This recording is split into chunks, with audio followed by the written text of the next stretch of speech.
See, the idea that science would make us less than what we think we are, that it would take the stories of what we think to be valuable, what we think is important, images that we find beautiful, poetry that we find moving. The idea that science would have us discard all this represents a gross misunderstanding of what science actually is, and a gross misunderstanding of what science tells us. Because I hear these narratives and I am inspired. I am deeply inspired. I am excited, exhilarated to be in the universe that astrophysics tells me I live in. That histology and microbiology tells me I am in encoded genetic information communication with. That I am in a perpetual physiological dialogue with my environment. I am excited by that. I am perpetually excited by that. And none of this diminishes the value of what we have said before, because that is also the nature of science. New understanding enhances the value of old understanding. Science does not have us dismiss art, poetry, music, literature, philosophy. It would not have us dismiss these things. Quite the contrary. Many of the finest minds of our century have bemoaned the fact that their discoveries were not being used to inspire new symphonies. Stephen Hawking asked this specifically. Where are the paintings inspired by cosmology? Where are the artists in our generation? Why are people not being inspired by what we are discovering? And I think it is because we have come to some idea that science in the 20th century is telling us about a world that we have no relationship with. That it is talking about a world that exists on blackboards, slide rules, calculators, and later computer systems. That is where that world lives. But it isn't.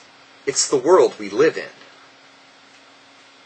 It is the world we live in. And if an artist can be inspired to compose a symphony based on the sound of a river echoing off canyon walls in Norway, if a painter can be inspired to try to capture the sense of wind moving through the trees, staring out his window,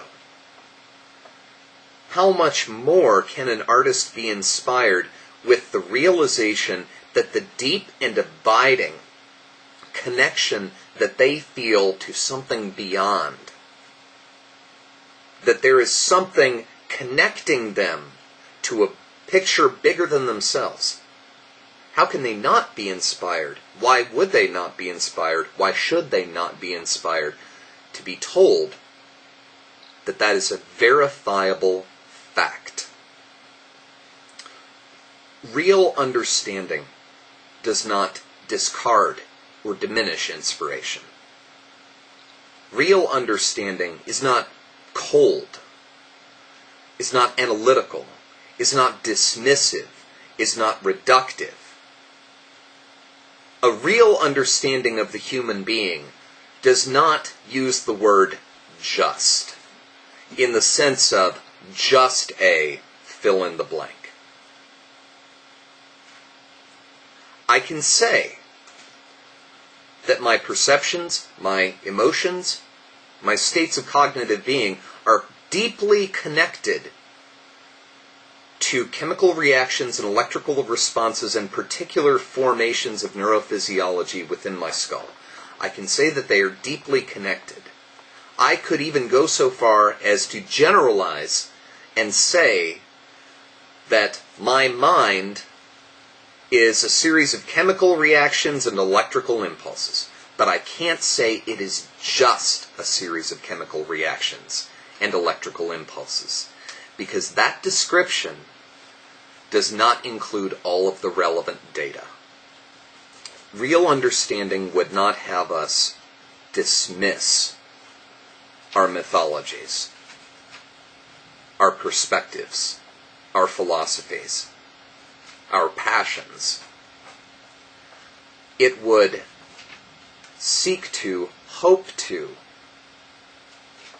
enhance them by giving us something new to respond to. And in a world with so many persons